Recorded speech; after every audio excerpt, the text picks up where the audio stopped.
Hello and welcome to Half Crafts. My name is Charlotte and this is my channel where I talk general rubbish about my chaotic crafty life. I live on the south coast of England with my 5 neurospicy children and crafting keeps me sane. We're in a different environment. What does it mean? What does it mean? It means we are going to do some historical cooking. Now, I am no baker. I can read and I can follow a recipe. My children and Pete love it when they come home and I've been baking, but it doesn't always go to plan. So who knows what this is going to go like. But yes, there's one particular recipe which I've wanted to make for absolutely ages. I've had the ingredients and I just haven't got round to it. So I'm like, do you know what? Today is the day. It's a beautiful day. So we are going to do some historical cooking. I'm all jacked up on coffee. Cheers. Stephen, the knitting man, I got one too. Look, I got one of those cups too. I was shouting it at the screen during your last podcast. If you haven't watched Stephen, the knitting man, honestly, he's hilarious. He's so funny. I absolutely love him. He's like myself, he's a fairly new knitter. And he's going through all the trials and tribulations of learning to knit, and honestly, go over there, give him some love because he is absolutely fantastic. But yeah, I got one, Stephen. I got one. He got one for, I think, Valentine's Day or his birthday, one of these, but I think it's a blue version, and he was so proud of it on his last podcast, and I was shouting at the screen, I got one. Anyway, so the first recipe, I say the first because I want to make at least 2 things today. Pete's coming round for dinner, excuse me, and it's been a while since I baked. Like I said, my children love it when they come in and I've baked, and I definitely don't do it enough. So let's get going. The first one, and the one that I've been desperate to make, is out of this. Now, this book is absolutely fantastic, and I think I forgot to show you this in the introduction to the historical crafts series that I'm doing. It's called the Shakespeare Cookbook, and for any Shakespeare fans, if you like Shakespeare and you like cooking, honestly, get this book. It's fantastic. So basically what it is it goes through, I don't think it's all, but like the main sort of plays and things from Shakespeare, picks out any foods or whatnot that's mentioned, and then gives you a recipe for it. So you can cook like a Shakespearean pro. And I was so glad that this particular recipe was in here because I've wanted to make it for ages, and then when I saw it in here I was like, nah, yeah, excellent. So what we are making today is Marchpane. So Marchpane is basically marzipan. It's basically marzipan, but it was served in little kind of cubes, like you would today have sweets or chocolate. Marchpane was just like a little sweet treat that they would have. And it's from Romeo and Juliet, and the line is, "Save me a piece of Marchpane." And it's what one servant calls to another. And the thing I love about this book is it gives you like, it's focusing on my face. Don't focus on my face. It gives you like a little extract of like where it's from and things like that. And what play and a bit of history. So yeah, I love that. Marchpane was very, very popular in the 17th century and probably the 16th century as well, I would imagine. But yes, so that is what we're going to make. Now, looking at the recipe, looks easy. Why would you say that? Why would you say that it looks easy? Because now it's all going to go terribly wrong. But yeah, it does. It looks easy. It's just a few ingredients. It's ground almonds, icing sugar, rose water, and it says glacier fruits to decorate, but I'm not going to decorate it with that. I'm going to decorate them with whole almonds because I love almonds. So yeah, let's give Marchpane a go. I've got the oven on already. It's set to 160 degrees because I have an electric oven. Oh, I just closed the book and lost my page. Okay, there we go. So yes, it does say to grind your almonds in a pestle and mortar. I do have a pestle and mortar, but you know, who's really got time for that? We're in the 21st century, people, so we bought ground almonds. So yes, let's give it a go. Okay, I'm hoping that you're going to be able to see this okay. And there may be some bits where I edit bits out because I might swear. But it should be okay. I think this is, like I said, this should be fairly easy. So let's just go for it.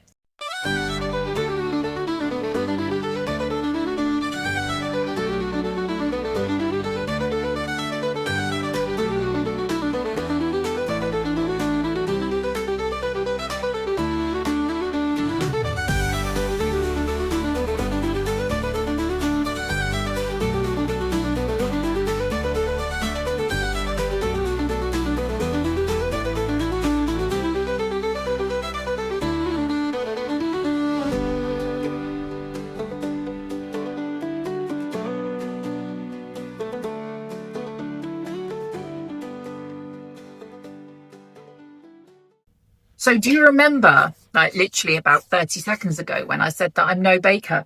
Well, guess what? I need 200 grams of ground almonds. I have 150 grams of ground almonds. Now, luckily, I have almond flakes in my cupboard. So I am going to have to get the pestle and mortar out. And I am going to have to grind some up. So let's see how that goes.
Marchpane is in the oven.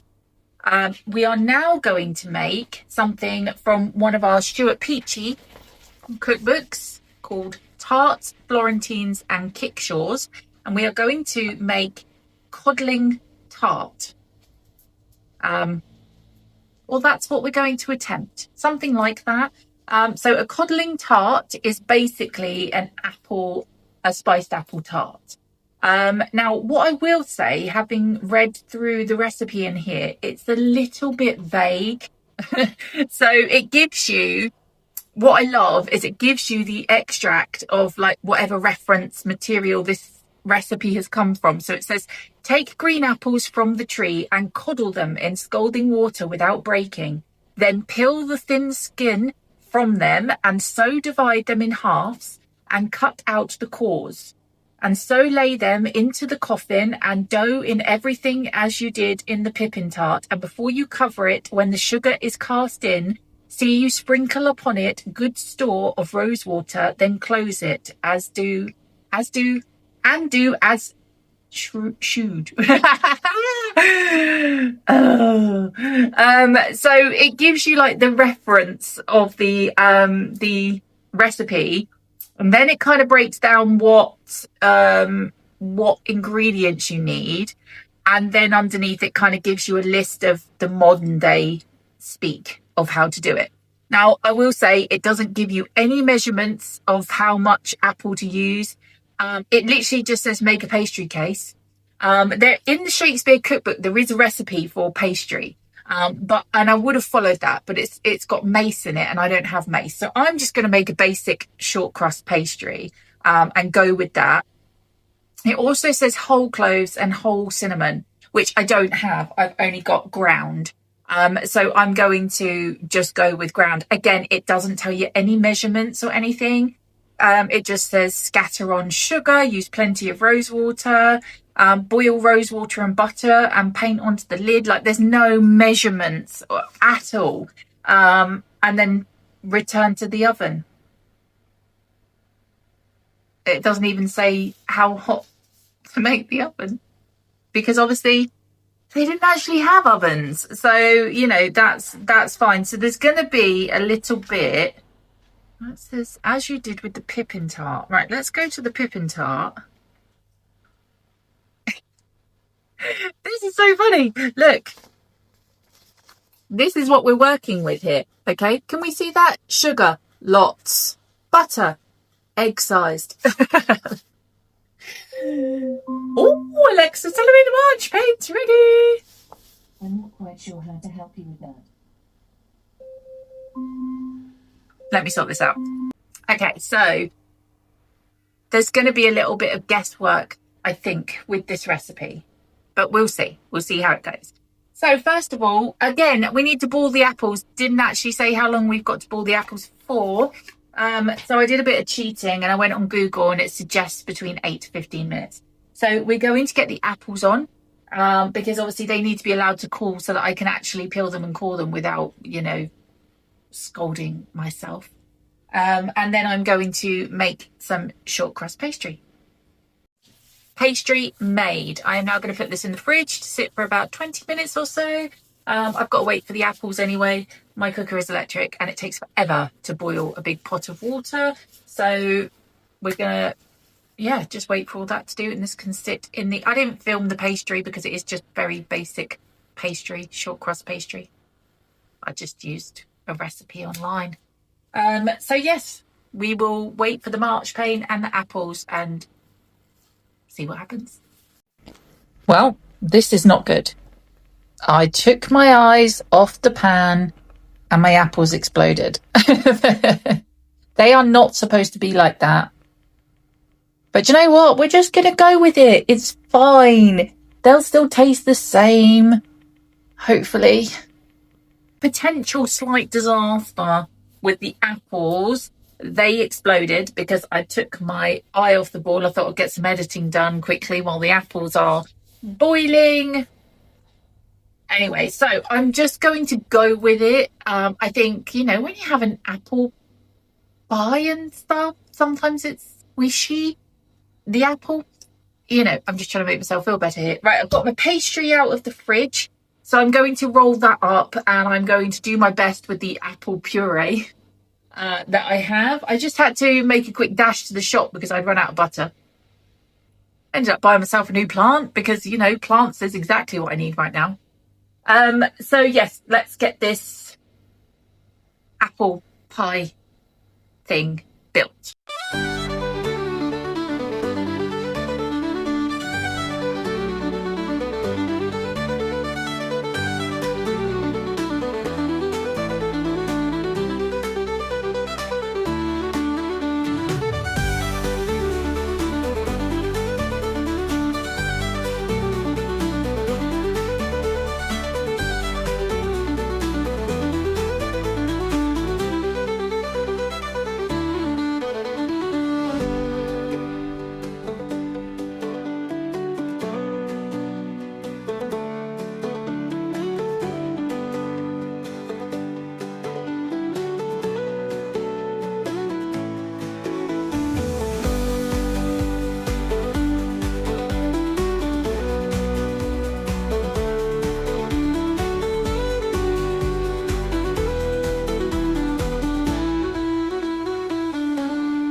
Okay, so here's the Marchpane.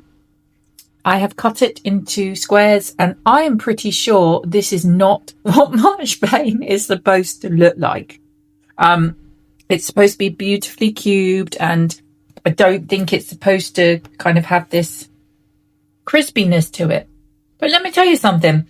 I don't care because it tastes amazing. I've eaten so much of this Marchpane. Every time one of them was even like remotely not a shape, I just ate it. So there we go. I don't think I am going to be asked to hold any medieval banquets of any kind anytime soon. Ooh, that bit needs eating.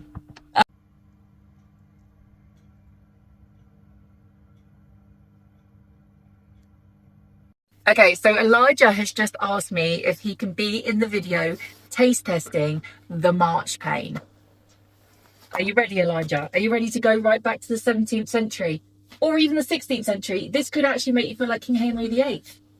Are these almonds? Yes, they're almonds, yes. I'll take this bit. Okay.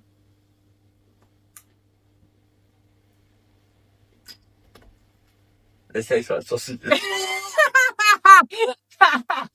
They don't taste like sausages.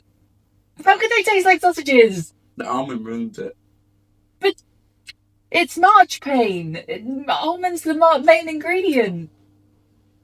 Ruins it. You can't take the almond out because then it wouldn't be Marchpane. Right, well, you're eating quite a lot of it considering you think that the almond ruins it and it tastes like sausage. I don't taste sausage with that. Right, give it a rating out of 10. Probably. 7.5. Oh, that's not too bad, Lychee. That's not too bad. It looks like cheese. It does look like cheese. So I decided to make banana bread because that is my children's absolute favourite. And look what's happened. Oh dear. No more cake making for me today then. We're going to taste the pie. I'm a little bit scared. It's probably still really hot. Okay. Let's get a little bit. Okay, here, ready? What is that? Like, I don't know. Right, ready?